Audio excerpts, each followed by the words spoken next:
Kenyans, as Kenya will on Sunday the 21st be marking 1 year since the tragic Westgate attack, which we've just been talking about in the last hour. On that same day, it will also be marking the International Peace Day. Now, this is a day that is set to promote cohesion and peaceful coexistence as well. And I'm joined in studio this morning by Stephen Olang, who's Church and Community Relations Director at International Justice Mission. He's representing the Interreligious Council of Kenya to talk more about this International Day of Peace. Thank you very much for joining us. As you've had there, just this day coming at a time when Kenyans will be remembering a very sad day in our history. But talk to us first about this day, how it came about. The day really was established by the UN in 1981 and the General Assembly, just in acknowledging the need for peace, deliberated and passed a resolution that was intended to create a day when the whole world could acknowledge peace by strengthening activities or ideals that would promote peace globally. Okay. And in 1981, the day of 21st of September was established again by the UN. And so that's how it came to be. First, it was commemorated in 1982. Peace is absence of what, in your opinion? Peace is a mitigation against violence. Okay. And when you talk about violence, perpetrated by who? Now, violence is perpetrated by somebody who's got more power and really abuses that power. So they deliberately design a way of abusing that power by maybe coercion, intimidation, bribery, force, all these things we see about as happening around the world, where somebody abuses power, takes advantage of their power and the situation against somebody. So the powerful person creates a victim and intimidates that victim. Kenya, before the 2007 general election, was known as an island of peace. And everything changed almost with the blink of an eye for many people. The country took this deep, and for many it was then a realization that, oh, this can happen here as well. And when you look at what that has meant since and the kind of repercussions it had from an economic perspective, but also from just that cohesive point of view, in as far as whilst being a very diverse country, but being able to appreciate each other with our own differences. How important do you say is peace, and what are the threats to it? What is it that threatens this peace, especially in the Kenyan situation? Yeah, I think one of the things that we now notice as Kenyans is that without peace, everybody becomes an enemy, including your own neighbor. I mean, if you think of situations whereby you are not supposed to screen your neighbor, not because they are a beautiful, if you like, addition to your surrounding, but because you suspect them, because their religion is an issue to you, then at least as a nation, as an individuals, we are learning to appreciate peace. But if you look at it also in terms of the fact that you wake up in the morning and you're even scared of going out there, you're looking around and you don't know what will happen next. If you just think that anybody would come up, they are dressed in police uniform, and you don't know whether they are robbers or they are terrorists or they are whatever you call them, then we should even appreciate peace more. If you look at it that you can't establish a business, a kiosk, and maybe tomorrow you go to sleep and tomorrow you will find it, then maybe if it's not robbed by thugs or the council is not destroying it for some reason, then we should then appreciate peace more. So Yeah, so even in terms of business growth, individual safety, all those things makes us want to appreciate peace more. So this was a jaunt. So the state of security in a country then is interlinked with this peace, because without security, insecurity is lack of, will not be peaceful. You've said it. Yeah. Yeah. So what is it then that you hope people get from this when this day is put aside and while with so many challenges right now? Kenyans, just the conversation we had, everybody still feels things haven't changed much, so there's some lack of peace in many Kenyans' minds in as far as how safe they feel at home and how prepared they feel the government is when it comes to countering terror and cases of insecurity. What is the take home for everybody with this kind of a day and message you're trying to put out? Yeah, the take home would be that let's pause, let's take our time and say what is our individual roles, what is our collective roles.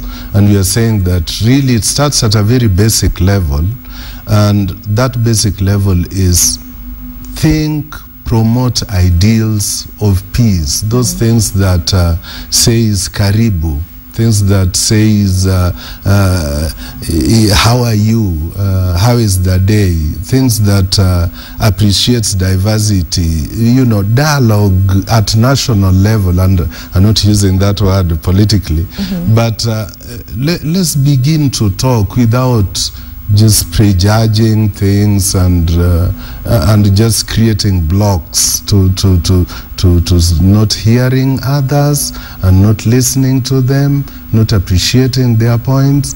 Let us take a pause and say, is it that one person knows it, so the one person, maybe the politician, is the one telling us?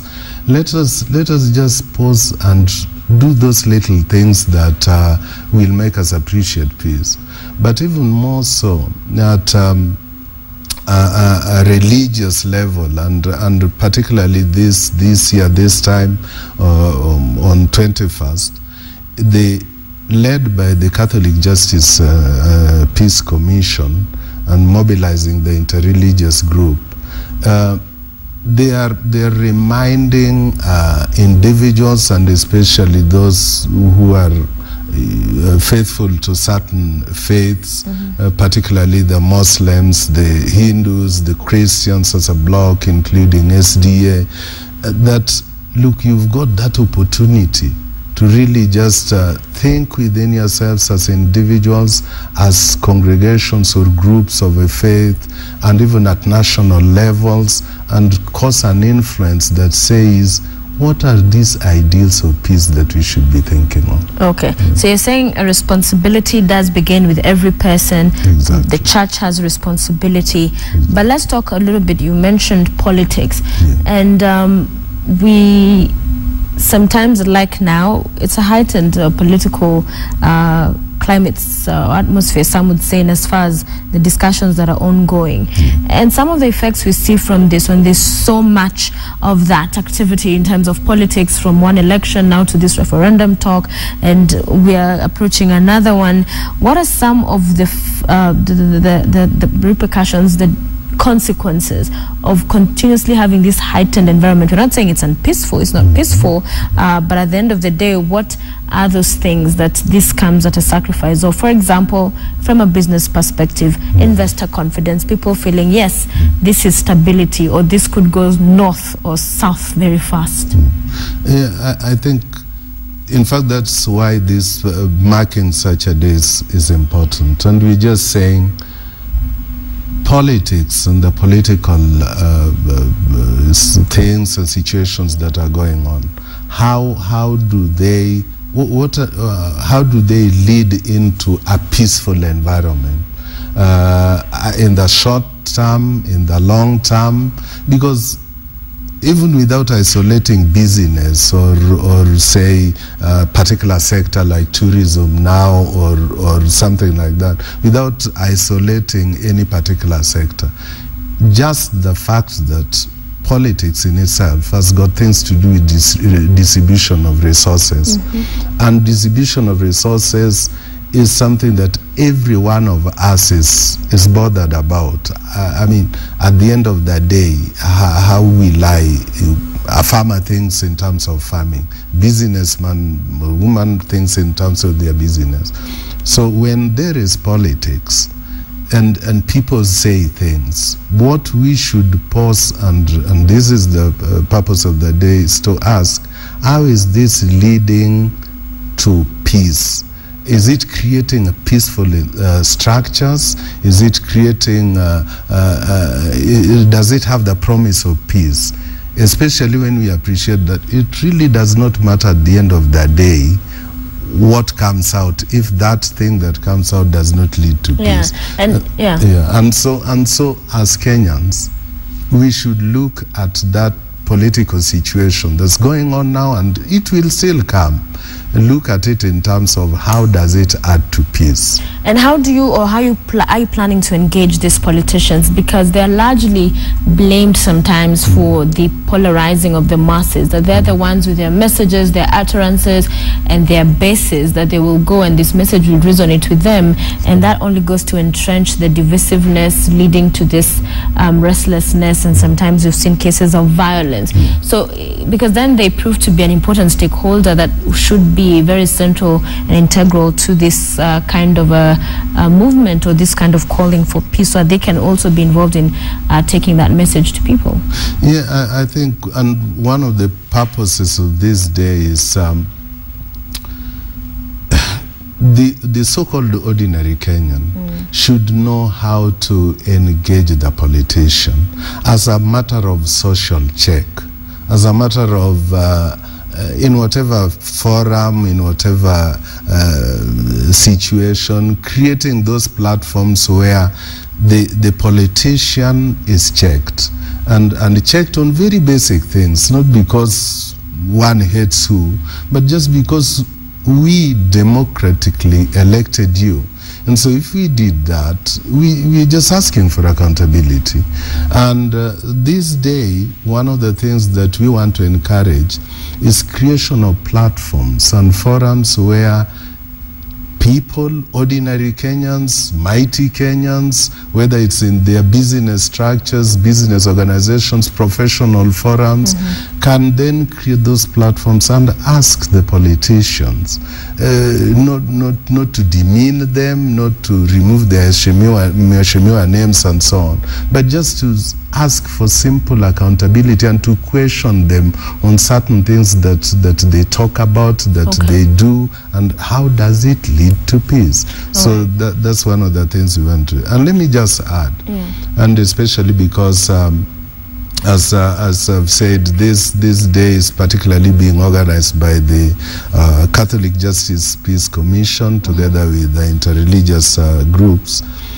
Let me add that the religious groups, the churches, have got the greatest strength you can ever imagine. Because all these leaders, at the end of the day, go to churches, they go to mosques, they have that huge platform that they can utilize. Exactly. Our time is up. As you wrap up, you make those final sentiments. Talk to us about where this event will be held. How do people participate? Very quickly, our time is up. Yeah, the highlight of the event, by the way, the dates will be marked on 20th of the month. That's Saturday, not 21st. We've left 21st so that those who go to churches and others can go and really just reflect. But on 20th, there will be a prayer day at St. Teresa's Girls' Ground, and it will be preceded by a procession led by a school band. We are just finalizing what school. And then the climax will be prayer. We believe that there is power in prayer, and there will be interreligious prayers, interdenominational prayers. There will be poems and other activities. And also sharing of experiences of those who face violence. Thank you very much for joining us this morning and talking about the International Day of Peace being marked on the 21st, but you say the event will be held on the 20th of this month. And thank you all for watching the show today. Much appreciated also all your feedback.